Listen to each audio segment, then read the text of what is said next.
Ah, mes amis, quel plaisir de vous retrouver. Entrez chez Mani Calavera, le héros de Grim Fandango, un jeu culte des années 90, du milieu des années 90, un des derniers point and click, un jeu absolument magique, miraculeux et culte. Regardez, je vous ai sorti les archives. Ça, mon accent vient à Garcimore, mais c'est pas très grave. Regardez, Grim Fandango 1988, un des derniers point and click qui malheureusement n'a pas bien marché, mais qui était superbe. Regardez, c'était un vrai boulot, comme on savait faire à l'époque, avec des storyboards, avec toute l'action retracée image par image, des méthodes de développement hallucinantes, des personnages en 3D. Regardez la photo de groupe, absolument superbe, vraiment un petit chef-d'œuvre. Ça, j'ai trouvé ça dans ce bouquin qui s'appelle Rogue Leaders, qui raconte toute l'histoire de LucasArts, tous les jeux LucasArts, avec, regardez, en plus, petit hologramme en couverture. Voilà, donc je vous le recommande, c'est tout en anglais, mais si vous êtes fan de LucasArts, ça vaut vraiment le coup d'y jeter un coup d'œil. Il ne vaut pas grand-chose quand on est Mani Calavera, c'est pas grave, il est déjà mort, il ne risque plus rien. C'est le héros donc de Grim Fandango, auquel on va jouer aujourd'hui, dans ce retour vers chez Marcus. Il y a longtemps qu'on n'avait pas fait un retour vers chez Marcus, il était grand temps de s'y remettre. Voilà, et je profite justement, parce que regardez, je joue avec une manette de PlayStation 4, c'est quand même incroyable. Il était temps d'en profiter puisque c'est un remake, en tout cas, on va dire un dépoussiérage en bonne qualité d'image de Grim Fandango. Regardez l'image déjà tout de suite. Là, c'est les graphismes d'époque, carrément, tels qu'ils étaient, avec, bon, c'était pas forcément au top, les effets de lumière notamment, si on regarde bien, n'étaient pas très développés, mais c'était la première fois, une des premières fois qu'on avait un personnage en 3D dans des décors calculés, déjà précalculés. Voilà, donc ça a été un exploit assez hallucinant pour eux de réussir à faire ça. Juste, regardez, je vais repasser, c'est une des options disponibles, dans le format original. Voilà, on va passer du format original au format remasterisé, et vous voyez tout de suite que la lumière, on voit la lumière des stores par exemple sur le personnage, qu'on voyait absolument pas tout à l'heure. C'est beaucoup plus joli, beaucoup plus fin, les textures sont beaucoup plus subtiles, il n'y a plus d'aliasing, etc. Voilà, bon, c'est pas primordial dans un jeu comme celui-là, mais en même temps, ça fait plaisir de le retrouver dépoussiéré. Et c'est l'occasion pour les jeunes générations de le découvrir. Alors on peut regarder les objets. Le message est vide, comme d'habitude. C'est en français, comme d'habitude. Mon tube à message est vide, comme d'habitude. Et lui, son but, c'est de... Il recueille les morts, en fait, il est au pays des morts, et il leur propose un voyage, de préférence en première classe, qui coûte très cher, dans un très beau train somptueux, ou alors, ceux qui n'ont pas les moyens finissent à pied avec une canne, avec une boussole dans le pot. Bon, c'est quand même pas terrible. Donc, quand on veut interagir avec des objets, on sort son petit inventaire, regardez, on regarde ce qu'il y a dans son truc. Donc, j'ai une baguette, j'ai un ballon en forme de chat, un autre ballon en forme de dingo, des cartes à jouer, j'ai une mafo. On peut examiner chaque objet. Ah, ma faux. J'aime la tenir là où jadis battait mon cœur. Cette classe qu'il a, Mani Calavera, là où jadis battait mon cœur, c'est beau. Voilà une petite carte à jouer que j'ai fait perforer par la secrétaire. Et puis des ballons, donc on peut mettre, on peut essayer un peu tout, mais je vais essayer de mettre cette baguette, par exemple, dans le tube pour voir si ça fait des trucs. Allons-y. C'est ça les jeux d'aventure point and click à l'ancienne, il faut essayer des tas de trucs jusqu'à ce que quelque chose marche. Là voilà ma baguette qui est réduite en miettes dans cette machine que j'ai déjà piégée en fait. Donc c'était juste pour vous faire voir, j'ai pas besoin de le faire plus que ça, mais j'ai rempli des ballons d'un liquide un peu bizarre qui a engorgé la machine qui permet d'envoyer des messages et de récupérer notamment les dossiers des clients. Donc regardez, nous voilà dans le bureau du ministère, je sais plus, c'est le ministère des morts, je sais plus comment ça s'appelle. On va aller voir mon collègue Domino, qui s'entraîne, et regardez, il a beau être un squelette, il transpire. J'adore ce genre de truc. On va lui parler un petit peu. Hé, Dom. Ouais, je vois que tu es en train de t'essouffler. Je vais te laisser. Repasse quand tu veux. Voilà, bon, j'ai déjà fait l'essentiel des dialogues avec lui, donc plus grand chose à faire. C'était juste pour vous le présenter un petit peu. Présenter la secrétaire aussi. Juste un petit truc, au passage, dans chaque salle, on a accès à des petites anecdotes de l'équipe, en audio, vous voyez. Comment est-ce qu'il peut faire suer? Comment il peut suer s'il n'a pas de peau? C'est quand même bizarre. Et on voit que l'animateur s'est fait chier à faire des vrais coups de boxe. Pas très sûr. Donc voilà, des commentaires de Tim Schafer et toute la bande, ça c'est assez génial, c'est l'équivalent de ce que je vous ai montré tout à l'heure avec mon petit bouquin Ultra Collector. On apprend plein de choses, plein d'anecdotes sur le jeu au fur et à mesure. On va parler à la belle secrétaire. Rien, Mani, j'ai encore un dossier à compulser. Compris. Au teatro. Alors les voix anglaises étaient fabuleuses. C'est Eva, la secrétaire du patron. C'est Manny, le souffre-douleur du patron. Mais les voix françaises sont absolument géniales. Je trouve vraiment très très bien. Ils ont trouvé vraiment des bons doubleurs. Voilà. Et pour un point and click donc de l'époque, on ne balade pas la souris un peu partout à la recherche d'un objet. C'est Manny, lui tout simplement, qui tourne un peu la tête dès qu'il voit quelque chose d'intéressant. On voit sa tête qui tourne un petit peu. Là par exemple, il a aperçu quelque chose. Donc je peux aller voir. C'est le tableau. Voyons voir. Où suis-je là-dedans? Tom Copal, Domino Hurley, jeunes cadres associés. J'espère que je n'y suis pas. Voilà, donc c'est tout simple en fait. Dès qu'il regarde un objet, on peut interagir avec, on peut le regarder. Donc voilà la machine que j'ai réussi à bloquer. Tout ça pour récupérer les dossiers des clients. Donc on va essayer d'aller récupérer un dossier de client dans la machine. Si je regarde ici, on voit les dossiers qui arrivent. Je dois être l'autre extrémité du tube à message de Tommy. Si je pouvais entrer là-dedans. Donc ce que je vais faire, je vais utiliser la carte à jouer que j'ai perforée au préalable. Vous savez, c'est toujours des énigmes un peu tordues dans ce genre de jeu. Et je vais la glisser dans la fente de la machine pour stopper un dossier de client. Mercedes Colomar, client numéro 9308, blablabla, morte de la varicelle, date du décès, etc. Ah ah, point positif, lisez des histoires à des enfants en soins palliatifs. Voilà une personne intéressante. C'est absolument parfait. À nous deux, Mercedes Colomar, vous êtes celle que j'attendais. Voilà, parce qu'il récupère toujours les clients pourris, ce pauvre Manny Calavera. Donc il est temps qu'il récupère quelqu'un. Glottis, tu es devenu dingue ou quoi? Qu'est-ce qui... Et voilà Glottis, son chauffeur, qui a un peu bidouillé, il a fait un peu de tuning avec la voiture. Je viens d'en rajouter plein. Monte, allez, viens. C'est pas très légal, mais bon, ça permet d'aller beaucoup plus vite. Alors vraiment, c'est un jeu, il faut se remettre dans le cadre de l'époque, en 95-98. Il n'y avait pas de 3D, on commençait, la 3D c'était, comment dire, l'Eldorado. Resident Evil depuis 4 ans.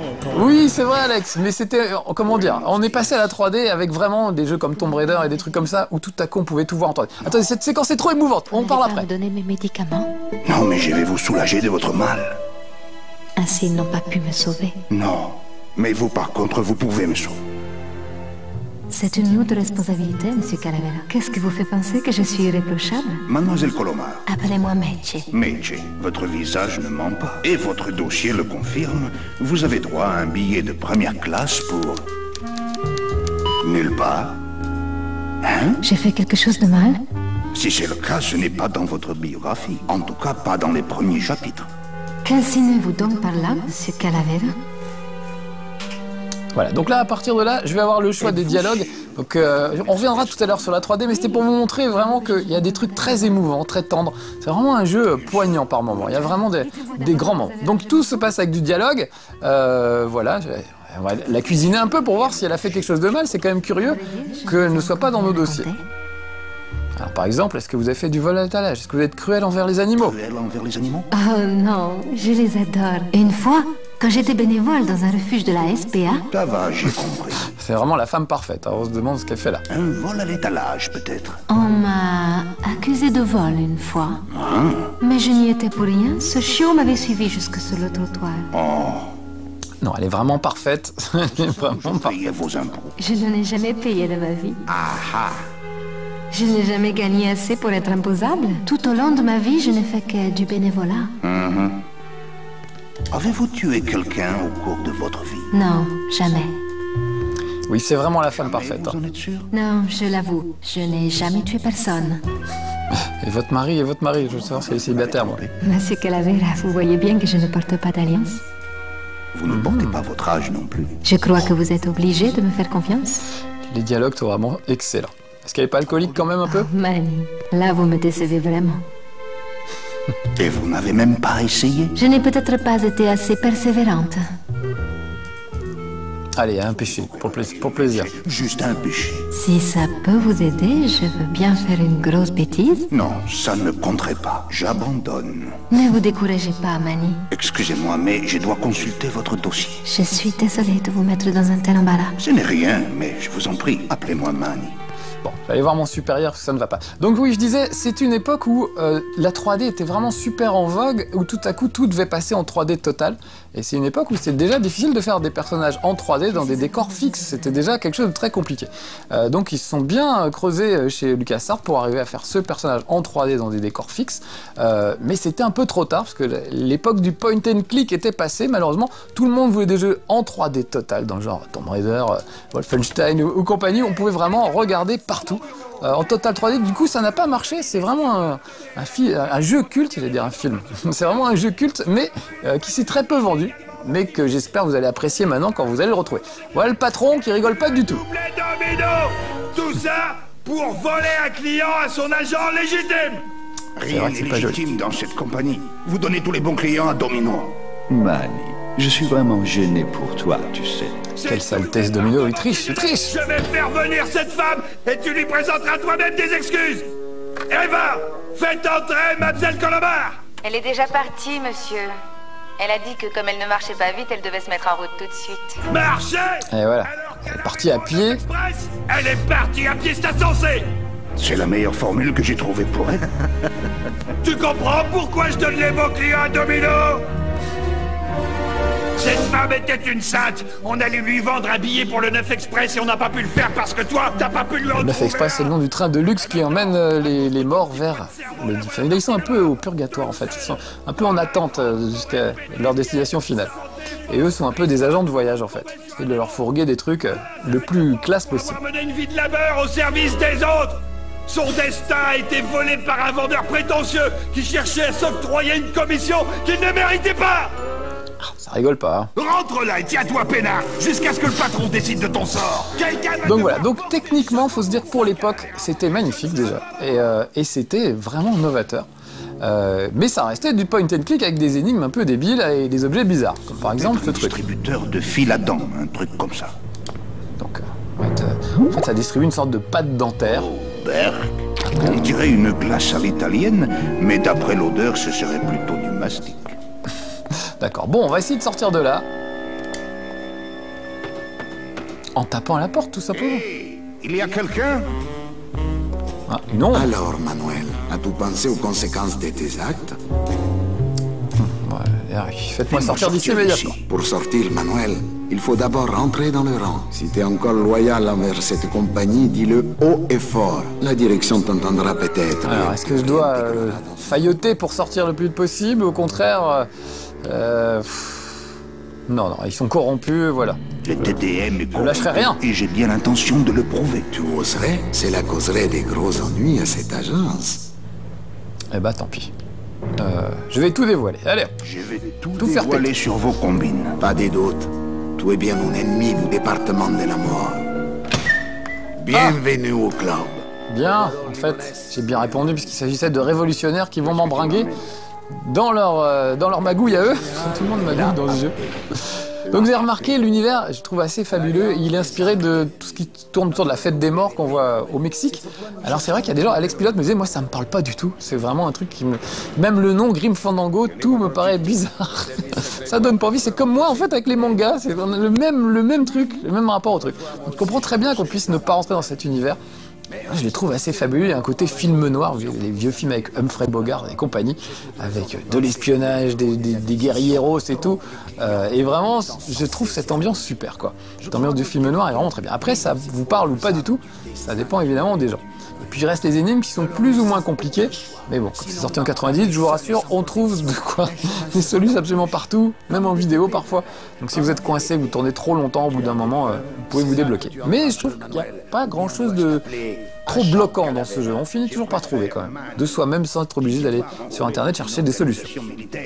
Ceci dit, à l'époque, il n'y avait pas internet les amis. Hein. Il fallait acheter des magazines et en espérant qu'il y ait la solution dans le magazine que vous aviez acheté ou commander les anciens numéros où il y avait les solutions. Eh oui, t'as connu cette époque-là, nous. Ni cette femme, ni ton travail. Quand tu seras prêt à épouser notre cause, Manuel, reviens donc me voir. Alors on pourra peut-être s'aider mutuellement.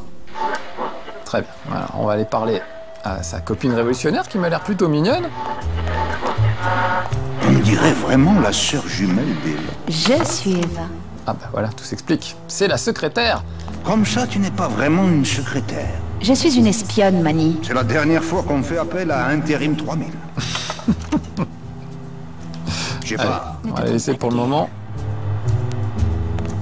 Et on va parler au supérieur pour savoir ce qu'il attend de moi. C'est bon. Qu'est-ce que vous attendez de moi? Je vais lever une armée secrète d'âmes perdues pour combattre l'injustice qui règne à elle à la moelle. Chouette programme. Les âmes perdues se déploiera. La communication sera vitale. Nous aurons besoin des messagers de confiance. Ah bah moi je peux faire le messager. Tu as besoin de moi comme messager? Non, Manuel.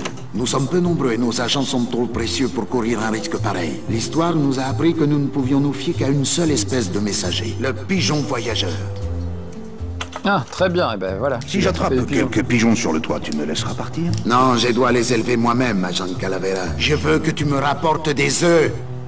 Ah, ok, et ben voilà. Tu me gardes ici pour que je te fasse une omelette? J'ai compris. Pourquoi es-tu encore ici, Calavera? Va me chercher ma petite escadrille. Très bien, il a besoin de pigeons voyageurs à élever lui-même, donc des œufs de pigeons.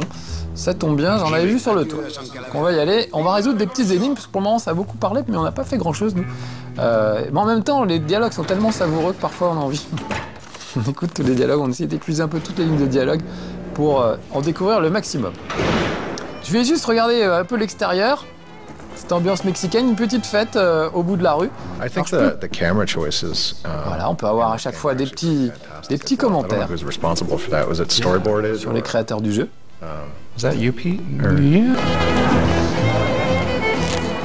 Et je vais reprendre une petite baguette. Hop, je la range dans ma musette, dans mon petit manteau. Et lui fabrique des ballons. C'est pour mon fils. Mince. Quoi encore? Eh ben, je sais pas, fais-moi un chat. Avoir un autre chat. Et celui que je vous ai donné, vous l'avez perdu? Non. Alors profite un peu plus longtemps de celui que tu as. Parle comme un enfant. Tu as encore des vers de terre en réserve? Si je continue à t'en donner, tu pourras ouvrir un commerce de ballons? Laisse tomber. Il n'est pas aimable, le gars. Il m'a filé quelques ballons, il les a fabriqués devant moi, et puis depuis... Je vais prendre un peu de pain en l'honneur des mots. Hop. Donc je prends quelques baguettes, puisque je vais aller à la chasse aux pigeons, ça peut toujours servir. Voilà, bon, je peux en prendre le temps que je veux, je vais en prendre 3. En l'honneur des mots. Hop. On range, et... on va courir. Donc vous voyez, je peux courir aussi pour aller un peu plus vite dans les décors. Et on va aller tout au fond. Regardez, il y a une corde qui va me permettre de grimper sur le toit. Allons-y. Attention, il y a du danger. Ça rigole plus, je fais de l'escalade, un truc de fou furieux. Méfiez-vous, il y a de l'action. Non, il n'y a pas tellement d'action dans Grim Fandango. On utilise beaucoup plus son cerveau que le reste. Pourtant, regardez, je suis suspendu à une corniche plusieurs mètres au-dessus du vide. Le bureau de Dom est vide. Très bien, on va en profiter pour s'introduire dans son bureau et lui piquer des trucs. Son ordinateur. Quel peut bien être son mot de passe? Ah, vous pouvez essayer des tas de mots de passe. Non, ce n'est pas Golden Boy. Quel... On va essayer une dizaine, je crois à peu près. À chaque fois, il se fout de sa gueule, genre gros prétentieux, c'est pas son mot de passe. Non plus Mr. D.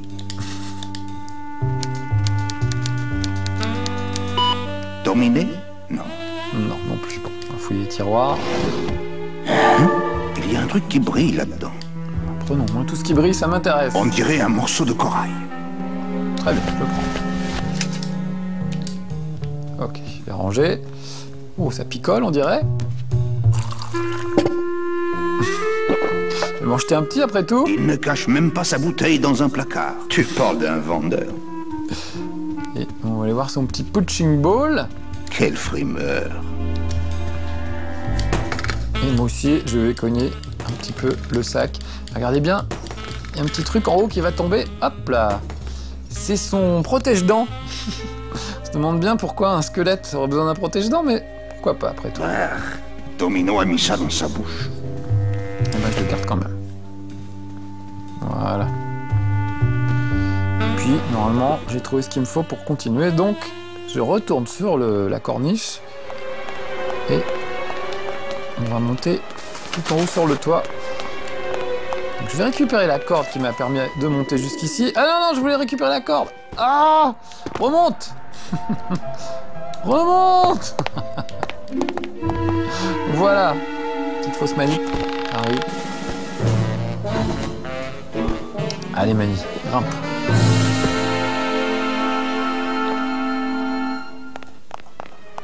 C'est l'extrémité de la corde à nœud. Voilà, je récupère le bout de la corde, je fais tout remonter. Voilà. Et je vais utiliser l'espèce de petit prix qu'il a reçu. Vous avez vu, son patron lui a filé un prix. Ça, c'est pas ça, c'est pas ça. Vraiment tout et n'importe quoi dans mes poches. C'est hallucinant. Voilà les 3 baguettes que j'ai prises. 4 même. Ah, voilà. Félicitations pour votre nouveau poste. Signé Hector. Ça va me faire un beau grappin, regardez. Je vais l'attacher au bout de la corde et ça va me permettre de grimper un petit peu plus haut. Je me demande si Domino l'a prévu à cet usage. Je pense pas qu'il ait prévu à cet usage. Voilà, et je vais le balancer en face, ça va nous permettre de grimper tout en haut sur le toit. Il est malin, Manny Calavera. Il y en a là-dedans, ça carbure sans arrêt. C'est ça qu'on aimait bien avec ces jeux aussi, c'était des énigmes plus ou moins barrées. Là, vous voyez que ça reste quand même assez logique, à condition évidemment d'avoir trouvé tous ces petits éléments. Des fois, on tourne un peu avant de les découvrir. Donc c'est vraiment un chef-d'œuvre. Ils avaient fait Full Throttle, ils avaient fait évidemment les Indiana Jones, Day of the Tentacle qui reste à jamais mon préféré. Full Throttle, ouais, qui était vraiment super avec ce gang de bikers. Cette échelle mène au toit. Bah oui, bah monte, Manny. Pourquoi il veut pas monter? Manny, s'il te plaît. Bah prends-la. Mais pourquoi? Alors là, les amis, j'ai un problème qui ne m'est jamais arrivé. Manny ne veut pas monter à l'échelle. Courir un petit peu. Voilà. Bon. Il est capricieux parfois. C'est rare quand même, mais voilà, ça arrive. Ah, nous voilà sur le toit. Et donc, ouais, c'est vraiment, pour moi, c'est vraiment un chef-d'œuvre. C'est très drôle, c'est bien foutu, les énigmes sont rigolotes, c'est joli comme tout. Il y a vraiment plein de choses. Regardez, des pigeons morts. Je vois des pigeons qui sont morts.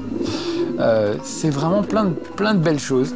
Et pourtant, ça a été un échec commercial, puisque à l'époque, voilà, tout le monde voulait des jeux en 3D, et des jeux comme ceux-là n'intéressaient plus personne. Ouais, il est phobique des oiseaux, apparemment. Attention! Alors, regardez, là, il y a une mangeoire. Les pigeons ont l'air d'apprécier cette mangeoire. Très bien, alors on va sortir une petite baguette, peut-être. Voilà, et on va leur donner à manger pour les attirer. Ça devrait marcher.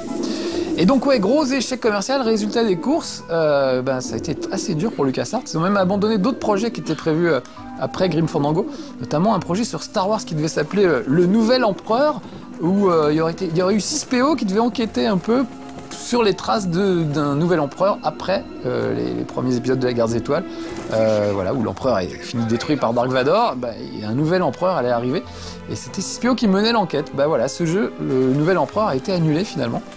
À cause de l'échec commercial de Grim Fandango en grande partie, donc c'est quand même dommage. Bon, ça n'a pas marché parce qu'ils ont pris mon pain, mais c'est à peu près tout. Donc on va essayer de les ruser. Je vais utiliser un ballon en forme de chat, en espérant que ça les fasse flipper. Je vais le mettre là-dedans. Ça va peut-être les effrayer. J'ai bien dit peut-être. Oui, peut-être, c'est pas gagné, Manny. Et on va récupérer une des baguettes qui est là, qui est invisible en fait. J'ai déjà eu ce petit bug, ça arrive. Quand même bizarre. Ah oui, je trouve pour un remake c'est un peu cher. Je crois que c'est 10-15 € quand même. Pour un remake avec des bugs en plus, c'est quand même un peu cher payé quoi. Mais quand on aime, on ne compte pas, j'ai envie de dire. Moi, c'est vrai que c'est un plaisir pour moi de retrouver Grim Fandango, puis de vous le montrer dans Retour vers chez Marcus, même si c'est pas sur la console d'époque. Mais en tout cas, voilà, moi j'ai, enfin la console, le PC d'époque, on va dire. Mais en tout cas, voilà, on retrouve quand même ce jeu tel qu'il était, amélioré, plus joli, plus fin, mais avec les mêmes énigmes, les mêmes dialogues savoureux, les mêmes doublages aussi. Stupide enfianteur de corniche. Et là, dans les commentaires des créateurs, on apprend que l'un d'eux a été chargé de nettoyer une corniche avec des crottes de pigeons dégueulasses, et c'est ça qui leur a donné l'idée de cette séquence. Quand même incroyable. Veuillez me suivre, jeunes amis. Ma faux va vous conduire. Je ferais bien d'empocher ces œufs avant que ces rapaces... J'adore son vocabulaire. Mes jeunes amis, jadis, là où battait mon cœur, empocher ces œufs. Il a vraiment... La traduction est vraiment super. La VF est vraiment très très réussie. Allez Manny, on court un peu. on va aller remettre ça à mes amis révolutionnaires. Et au passage, on va faire un petit tour par le garage, parce que j'ai dans l'idée d'utiliser le petit moule, enfin le petit moule, c'est pas un moule, mais le protège-dents de Domino. On va mettre de la pâte dentaire dessus, de façon à pouvoir prendre des empreintes dentaires. Donc, je retourne dans le garage où j'étais prisonnier tout à l'heure.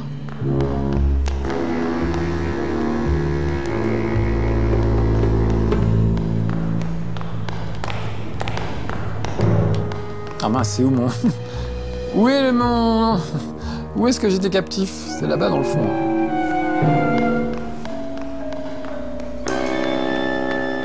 Voilà, c'était là. Qu'est-ce qu'ils ont fait de Glottis? Glottis, c'est le chauffeur, il a disparu pour le moment. Alors voilà, le petit protège-dents. On va le remplir. Ce doit être un distributeur de fil à dents, un truc comme ça. Ce protège-dents est plein de fil à dents. Allez. Maintenant que je suis équipé, je vais retourner voir mes amis révolutionnaires. C'est parti. Je vois pas grand chose avec mon masque, alors du coup je me perds dans le... je me perds dans le garage. Faire coucou, là il y a un œil de caméra, on va lui faire coucou. Agent Calavera et 2 invités. 2 invités. Excellent. J'adore leur petit passage secret. C'est pas très discret, mais ça fonctionne quand même, c'est le principal.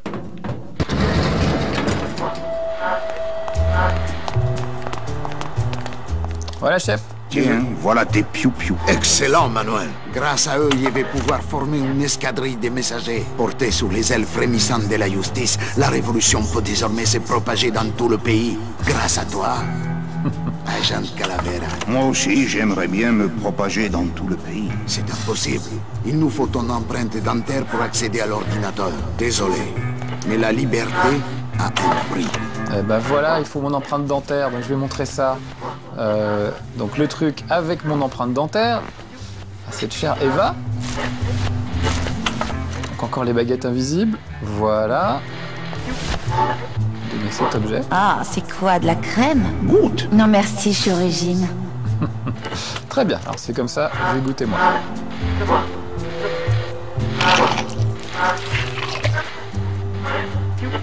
Oh, ça a fait une empreinte parfaite de ma dentition. Et ça laisse un goût de plâtre en bouche. En bouche. J'adore sa prononciation. Est-ce que ça t'intéresse maintenant, Eva? C'est une réplique parfaite de ton empreinte dentaire, Manu. Ah voilà. On peut l'utiliser pour mouler un faux dentier. Cela nous permettra d'activer le système informatique. Bon travail, soldat. Il est clair que tout est rangé dans les camps de la Révolution, agent Calavera. Et je vais t'apporter mon aide. Tarubacava que tu dois te rendre, mon ami. Très bien, donc là je vais aller dans un autre univers. Donc je vais vous dire au revoir les petits amis, on va s'arrêter là malheureusement. Mais voilà, vraiment je vous le recommande, Grim Fandango. C'est un peu cher pour un jeu qui existe déjà et qui a été, on va dire, réactivé un peu, peut-être pas à la va-vite parce qu'ils ont quand même bossé dessus, mais il y a les commentaires des créateurs qui sont vraiment intéressants à écouter. C'est une sorte de making-of permanent qui est vraiment super. C'est toujours aussi beau, c'est même encore plus beau avec ces petits effets de lumière et tout. Et puis cet univers est juste fabuleux. Là on va arriver vite fait, encore 2 secondes Alex si on peut, on va arriver vite fait dans une zone qui est complètement, on se croirait dans un dessin ou un tableau de Salvador Dali. C'est vraiment superbe.